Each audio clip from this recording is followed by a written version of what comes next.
Good morning mga idol. Dito ako papunta ako dito sa aking kubo. Tignan natin po yung ambience ng aking kubo. Maraming bisita pero isisingit ko po yung para makita niyo yung aking kubo na napakaganda. Napakaganda talaga. Pero maganda po talaga. Nasa floating po. Ang lalim po nitong tubig na to, yan.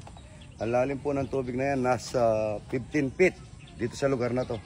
Kasi patuyuan po ito, doon sa bandar medyo mababaw lang. Ayan po, ang ganda-ganda ng aking kubo. Ito, hindi na patay ang electric fan. Dapat bago tayo mag-ano, i-check natin para sayang ang kuryente. Kahit na nakasolar tayo dito, di ba? Yan po yung kapaligiran mga idol. No? Ang ganda-ganda. Maganda po. May kape kaya sila rito. Dapat may kape, may asukal. Meron. Meron silang initan ng tubig, ano? Yung mga ating mga bisita, yan, no? Yung mga bisita pumupunta mga idol, wala pong bukbok dito, number 1 umaga, nandito ako.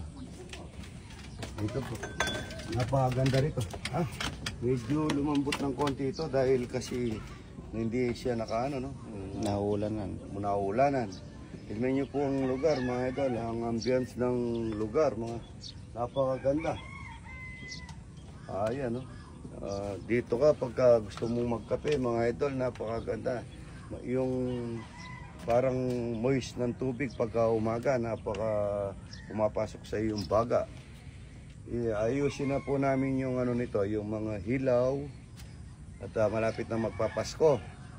Mga idol, lahat po, tignan niyo yung aking mga bulaklak dahil pagka po mahinto na ang ulan yan mga idol, lahat dito makikita mo yung maraming bulaklak. Ito po, maraming bisita ngayon. Dito mayroon nang na ano si Foreman, dapat dito tayo kukuha, no? Ayan, no? Tingnan mo, nag-i-start na yan. Sabi niya, ayan po, napakaganda lugar mga idol. Good morning, as sabi ni, mga pick account mga idol. Romeo, marami. Somebody, kusina ni idol. Ang number 1 lang po sa akin, Romeo Sagum Katakutan at saka Romeo Katakutan Official mga idol. 1 million follower at saka 209,000 follower.